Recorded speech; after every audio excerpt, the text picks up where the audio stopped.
What is it? Everybody talks about it all the time. You just gotta get in the flow state. You just have to be in the flow. What does that freaking mean? You just like are unbothered. You're unworried. Everything feels freaking easy because it is easy, because you're just literally riding the flow. Think of like the current in the ocean, and you're just bobbing along in the current of the ocean, right? It's the place where you've done that trust fall with the universe and you've just fallen back and you've gone, you know what? I'm not going to put forth tons and tons of effort in a way that I'm just spinning my wheels all the time, try to force things to happen. I'm just going to allow, because I truly believe that whatever is happening is for my best. And if it wasn't for my best, then it wouldn't be happening. And that includes the lower vibe stuff, because if you're going through lower vibe stuff, guess what?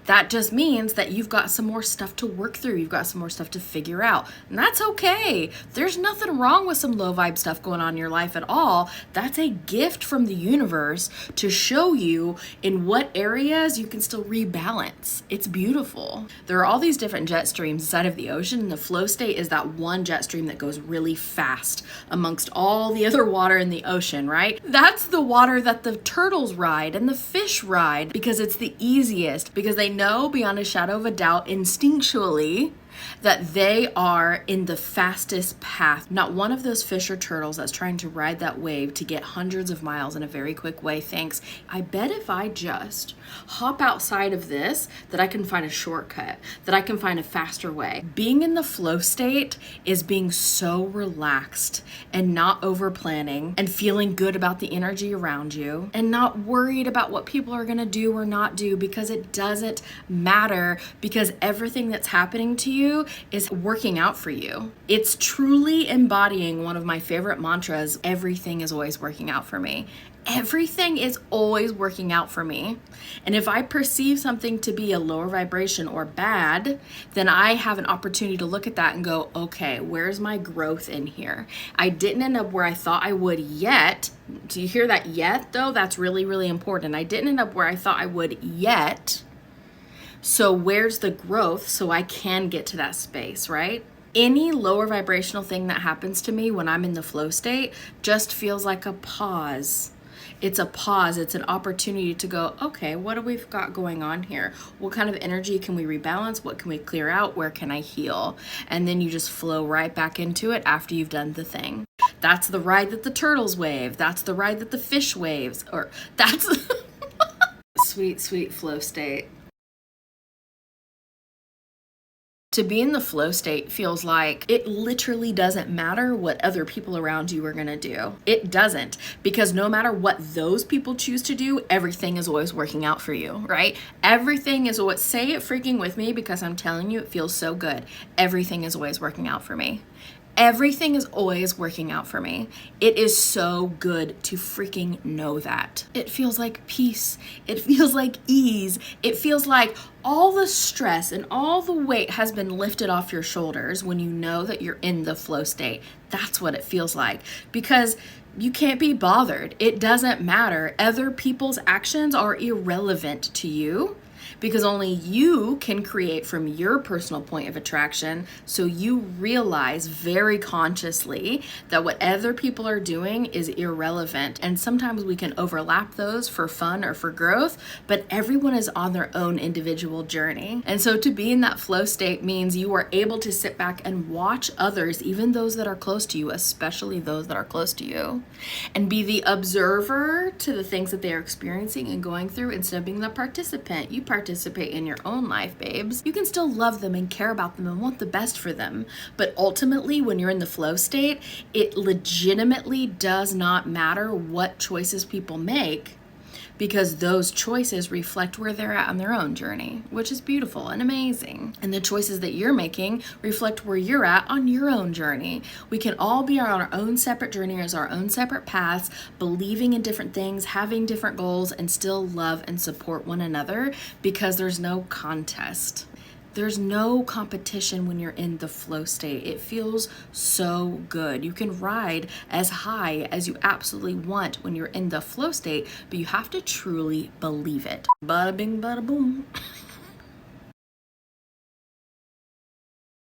Okay, but like, how do you get to the flow state? Let's give you some like real practical examples. You get to the flow state by changing your whole mind and perspective. And you do that through shadow work, through meditation, through expanding your consciousness, through classes and books and the reading, learning, growing, the things that we've been talking about for years. You get to the flow state by clearing your shadows, by doing the work. And it's not as hard as it sounds. I know like work is what we keep saying, but it's not hard work. It's just consistent work.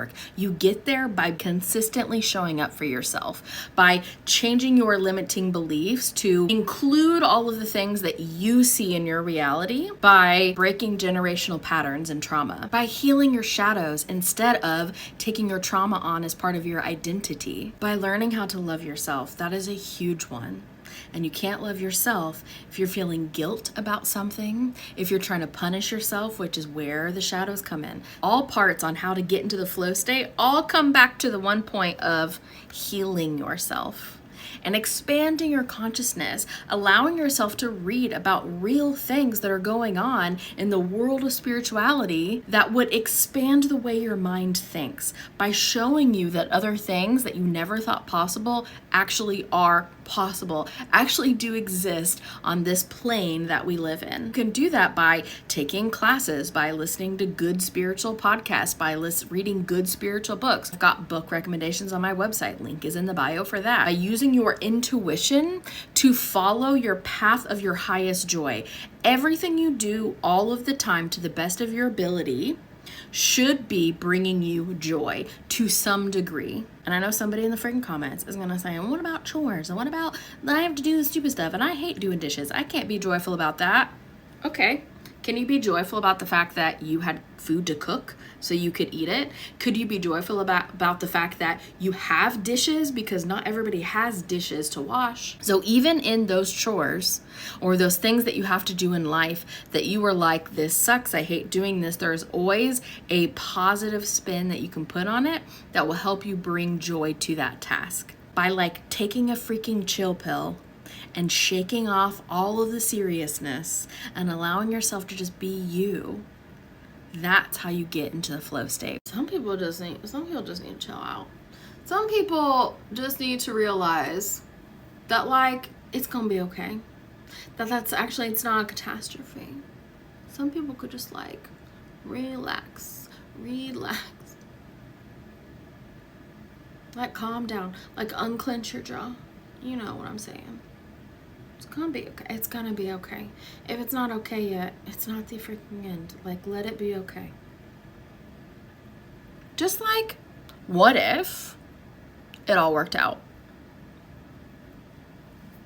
You can think that in your brain just as easily as you can think everything's gonna go to crap. So what if it all worked out? Well, let's think about that. That's how you get into the flow state. Because what if it did all work out? What if? Imagine that life. That's how you get to it. That's how you get in that emotion. That's how you get in that feeling. So that's how you become a vibrational match for the life that you're wanting. That's how you become a vibrational match to be in the flow state. But how do you even stay there? The flow state can't possibly be that easy to stay in. Yes. How long have you been in your current state of like anxiety or stress or worry or whatever it is, right? How long have you been in there? Have you been trying to stay in there, or has it been self-perpetuating? Every energy is going to be self-perpetuating. It's just you doing the same emotional-based action over and over and over again, keeping you in that same space. So once you're in the flow state, you just stay there by continuing to do the same things and not really changing. You just do the same. And if you feel yourself slipping out of the flow state, like let's say everything feels so easy and natural, and all of a sudden everything you're doing feels like very challenging, very chaotic, that means that you've popped out of the flow state a little bit, right? You've come out of that stream that's moving fast. All you have to do is go, oh, why am I fighting? That's so silly. And then go back to what you were doing before, and then you pop right back in. All you have to do is focus on those better feeling things, to practice the gratitude, to keep working on yourself to the best of your ability, and to do things that bring you joy. Sounds freaking easy, isn't it? Go ahead then, I dare you. When we find that we're getting off track and we're like, well, it's not easy to be joyful all the time, Babes, those are your shadows that are coming up. And why do you think they're coming up? Because you've asked to be in a better, higher vibe position. You've asked for things to change. And so these shadows are coming up so you can raise your vibration and be a match for the thing that you're wanting. But most people will look at that bad stuff as saying, see, I asked to be in the flow state and all this bad stuff is happening and my life is falling apart and it's very chaotic. Honey, when you want to build a new building and a building already exists in that spot, what do you have to do? You have to tear it down first, right? You can't just like build over that building. You could, but that would be a mess and it wouldn't be very stable, right? And then it would really just be a facade to the old building. It wouldn't even be real. So allow the stuff to tear down so you can build your new building back up. That's all you gotta do. You just have to let it.